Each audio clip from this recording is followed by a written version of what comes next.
I want to do two things today. Is it time yet? Yeah, it's time. We'll do two things in this lecture. I want to finish talking about the common crystal structures that I'll ask you to be at least vaguely familiar with, and then I want to move into defects in solids, the way that we describe the rest of the microstructure. We talked about the crystal structures of elemental solids. I finished up last time. The next subject is the crystal structures of binary compounds. The binary compounds, the ones we want to talk about, have two characteristics. And this is actually true of the vast majority of crystal structures in nature, the thousands and thousands of them, which can be very, very complex. But if you look at them properly, they usually have two characteristics. One is that they're based on one of the three common crystal structures we talked about: the body-centered cubic, the face-centered cubic, the hexagonal close pack. Most are based on FCC or HCP because those are the close pack structures. They are derived from those structures by doing one of two things, or a combination of them: by replacing some of the atoms on the crystal lattice with atoms of another species, or by distributing atoms of another species in the interstitial sites of the parent crystal structure. And in fact, the examples I'm going to talk about here are all of that class. Substitutional compounds include substitutional BCC, cesium chloride, substitutional FCC, copper-3 gold. The interstitial compounds, common ones, include the sodium chloride structure, FCC plus octahedral atoms, beta ZNS, FCC plus tetrahedral atoms, alpha ZNS, HCP plus tetrahedral atoms, and finally there are various BCC structures. The one I'll tell you about briefly is the A15 structure in niobium-310. The BCC substitutional lattice, the most common, is the cesium chloride. It has atoms located at the corners of the unit cell, plus a different atom located here in the center. Now, cesium chloride is a prototype material. The corner atoms could be cesium and the center chlorine, or vice versa. The corners could be chlorines and the center cesium. It really doesn't matter. The two sites are equivalent. I and most material scientists will refer to this structure, I said this last time, but it's kind of important, so I will repeat it, will refer to this structure as body-centered cubic with an ordered distribution of solutes or second atoms. A crystallographer would refer to this as a simple cubic crystal structure because, in fact, remember in the definition of a crystal structure, the same group of atoms must be associated with every lattice site. So if you look up here, the atom at the center is of a different type. So the way you would describe this in crystallography is it is a simple cubic lattice here with a binary complex, this atom and this atom, say, associated with each one of these sites. So for practical reasons, I think of this as body-centered cubic with an ordering reaction. Crystallographers will say it's simple cubic and will, in fact, give it a completely different symbol. So one has to be a little cautious of that in reading about crystal structures. One of the reasons, this structure is found in ionic solids. Cesium chloride is basically ionic. The ionic solids in which the atoms, the ions, have approximately the same size. The ratio of the smaller ion to the bigger one is greater than about 0.732 in ionic species that have the cesium chloride structure. Yeah. I'm sorry, I couldn't quite understand you. Yes? No, face-centered cubic and body-centered cubic are cubic structures, two different cubic Bravais lattices. But the simple cubic structure is just a cube. See up here, the lattice points, if I recognize the difference between these two atoms, the only lattice points are at the corners of the cube. This is not a lattice point. It's the second atom associated with one of these lattice points. So this lattice would be simple cubic. If I drew a few more cells, and let's say I associate this atom with this corner, you'd find there's an atom associated with this corner, atom associated with this corner, and so on. Every corner would have a second atom associated with it. Yes, it is. Not simple cubic. Simple cubic does not have a site here in the center of the cell.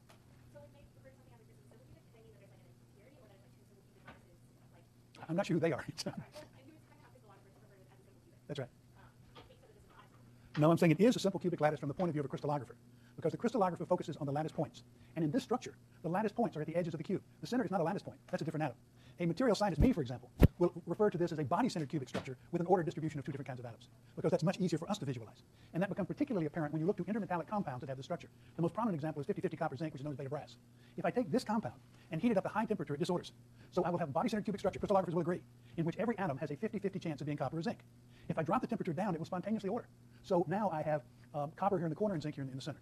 A crystallographer would say, oh, it's now a completely different crystal. The structure's totally changed. The symbol isn't the same, nothing's the same.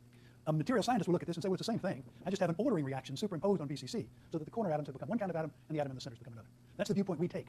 I'm not going to return to this point, I don't think, but I just want to warn you that if you look at crystal structure in a crystallography book, you will get a rather different point of view than I'm going to give you, because I'm an engineer, and we look at these things in the way we can best describe them and best infer their properties.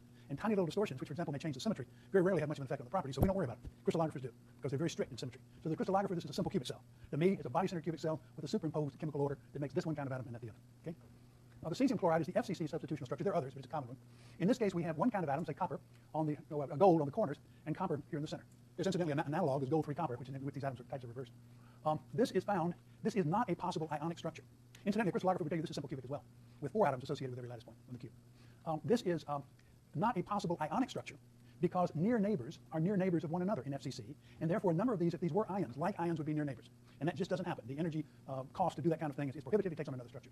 However, you do see this structure in more complex crystals in which you have two lattices of this sort interlaced with one another, and both of them have the copper-3 gold arrangement. So it does appear in important materials like perovskite, like barytitanate, and so forth.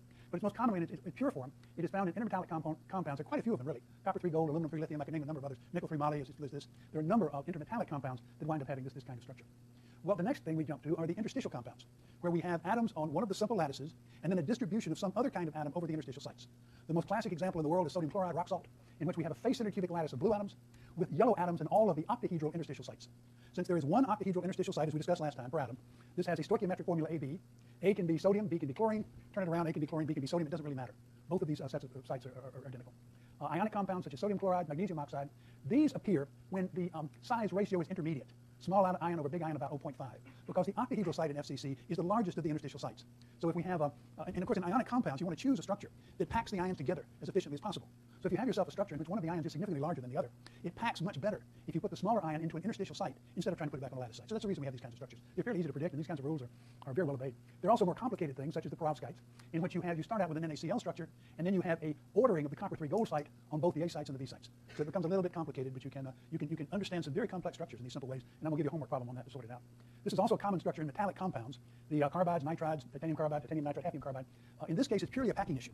The carbon being significantly smaller than the lattice atom is conveniently put into the interstitial sites, and that creates a compound like this, which is very dense, because you have not only the FCC sites filled, you have all the holes filled as well. So these compounds are very stable, very hard, and they're used in tool bits and things of that sort. FCC tetrahedral interstitial sites. Remember, in the face-centered cubic crystal, we have both octahedral interstitials and tetrahedral interstitials. There are 2 tetrahedral sites for every FCC lattice site, so we could have something that fills all the tetrahedral sites, and we do calcium fluoride, CaF2 as an example. But the more important situation is when we have the binary analog to the diamond cubic crystal, which is the crystal structure of various covalent compounds, gallium arsenide, indium antimonide, beta-ZNS, boron nitride. These are, for the most part, semiconducting compounds and are very important semiconducting compounds industrially. Remember, in the diamond cubic structure, we said we're going to put carbon atoms in all of the FCC sites, and then if we look at the AB stacking, we're going to put another carbon atom in the tetrahedral site that is above each lattice site in this plane to give us an AABBCC kind of stacking.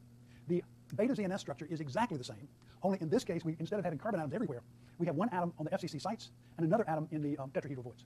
Now, if you just go back to the stacking notation, I can call these the FCC lattice atoms and these the tetrahedral atoms that fill the voids. Or if you want, I can turn it around.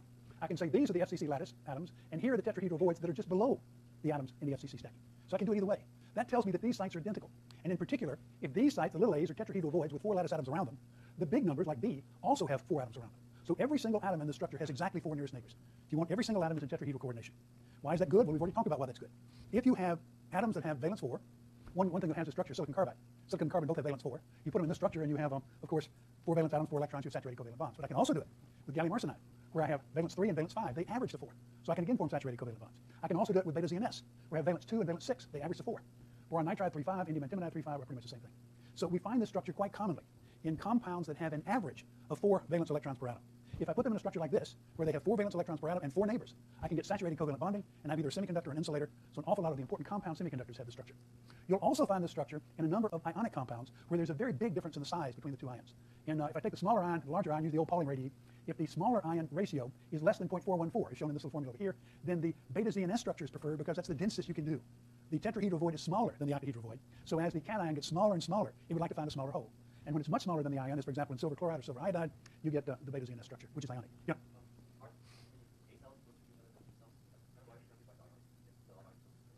No, going back to this notation, it's completely irrelevant which I call the lattice atoms and which I call the tetrahedral void atoms. The lattice atoms have a face-centered cubic configuration. The tetrahedral void atoms also have a face-centered cubic configuration. It's just slightly offset. This atom is equidistant from these 4. Similarly, well, if I coordinate right, this atom is equidistant from, well, this one is equidistant from this one, there's one over here, 2 down here. So they're completely equivalent. And that makes this a very highly symmetric and very important structure. Incidentally, when you get down to something like silver chloride or silver iodide, one of the properties of this lattice is that one set of tetrahedral voids is empty. One set is full, one set is empty. If you go to an ionic crystal, it cares, but not all that much, that all of the ions sit in all the right tetrahedral voids. If I move this ion over to an empty tetrahedral void right here, it's going to cost me energy, but it's not going to cost me an awful lot. As a consequence, these atoms, these tiny little atoms, the silver ions and silver chloride or silver iodide, are very mobile. They can move through the crystal because they can jump through these tetrahedral voids. We'll get to diffusion later. But these are the materials that were the basic materials of photography, because the mobility of the silver allowed them to become photoactive and to gather together in little silver precipitates in the photographic plate when it was developed, and that's how you made the original pictures in photography. So these are semiconductors, these are ionic compounds, silver chloride, silver iodide, in which the silver is very, very mobile, and therefore you can do things with it. You can make some nice batteries with this kind of mobile cation as well. Hexagonal close pack. Suppose that we get away from the cubic to the hexagonal close pack.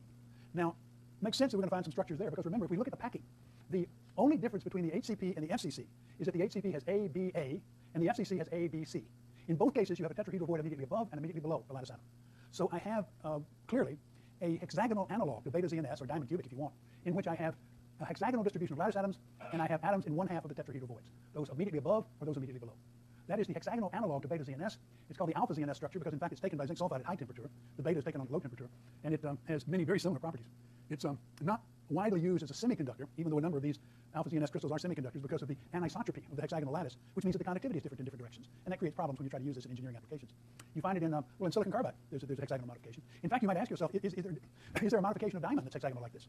The answer is there is. It's found as a very uncommon mineral, but it's been found. It's called Lonsdaleite, and it has carbon atoms in both the hexagonal lattice positions and the tetrahedral voids. So you can have a hexagonal diamond that looks like that. No applications that I know of, but it does exist in nature. It's common in covalent compounds, zinc oxide, cadmium sulfide, alpha ZNS, well, Lonsdaleite, which is hexagonal diamond. Also in ionic compounds, in some of the silver halides, where again, the size difference, the small ion to the large atom, is less than about 0.414. It's no accident that this hexagonal ionic crystal is preferred over exactly the same size ranges as the cubic ionic crystal. Because remember, the size of the tetrahedral voids in HCP is exactly the same as it is in FCC. The tetrahedral voids are defined by their two adjoining layers, A and B, and as far as the tetrahedral void is concerned, it doesn't know whether the succeeding atom is a C or an A. So the tetrahedral and octahedral voids in HCP are exactly the same size as they are in FCC, and that's reflected in the size difference that gives us this hexagonal structure, alpha ZNS, as an ionic compound. Interstitial sites in BCC. Well, in body-centered cubic, you do have definable octahedral and tetrahedral voids. However, they aren't quite right. And that has some rather important engineering applications we'll get to in just a little bit. Take the octahedral void. If I take a site here, if I take two BCC cells, put them next to each other, and take a site located right here, that site is coordinated by 6 atoms, here, here, here, here, here, and here. So it has the same property in terms of coordination as an octahedral void in the face-centered cubic structure. The catch is that it's a squashed octahedron, because this site here in the center of this face is closer to these two body-centered atoms than it is to these 4 atoms at the corners of the face. So it's not a symmetric octahedron, and that has some very important consequences. For example, that's responsible for the fact that there's such a thing as steel, as we'll talk in a little bit. But there are these octahedral voids. Now, how many are there? There's one in the center of each face. It's also true that in the center of each edge, there's an octahedral void. This one right here, for example, the center of this edge is coordinated by the 2 atoms here, and by 4 atoms, which are in the centers of the 4 unit cells that would share that common edge. What's the total number? Well, we have 6 faces, each 1/2 in the cell, so that gives us 3 atoms. We have 12 faces, each 1/2 in the cell, which gives us 4 atoms, 4 voids. So we have a total of 6 voids. There are a total of 2 atoms in the BCC cell, so that gives us 3 octahedral voids per atom.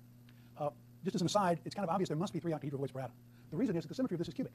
Now, if I look here at this face, I have a squashed octahedron. So this octahedral void has a unique axis pointed like this. I can't have a unique axis in a cubic crystal. So if I'm going to have a cubic crystal, I must have 2 other voids that have the unique axis this direction and the unique axis this direction, so that they average out. So there have to be 3 octahedral voids per atom. Yeah. I'm sorry, I can't hear you from back. Oh, one axis is different from the others. Draw an axis connecting this octahedral void site to its near neighbor atoms. Here's an axis, here's an axis, here's an axis, okay? This axis is different from those 2. So this axis is unique. Now, if you have a cubic material, it has to be the same in every direction. You can't have a unique axis. Therefore, there must be something that averages out that unique axis. If I have similarly unique axes in all 3 directions, they average out and I get cubic symmetry again.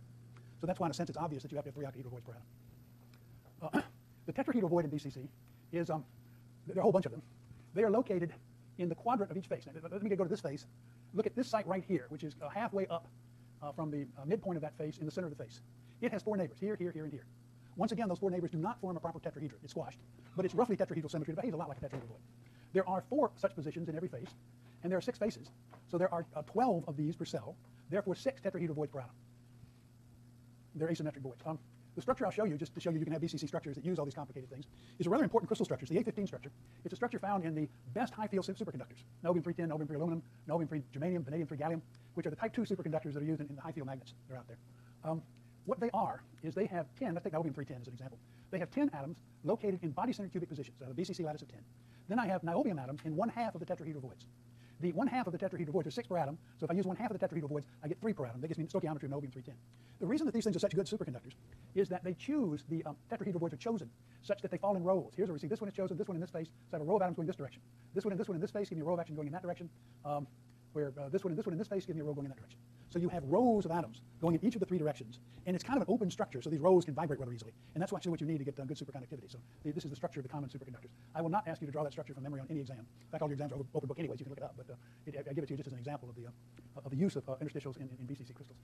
Okay, that essentially finishes what I want to say about the crystal structures. So let me turn now to defects in crystals.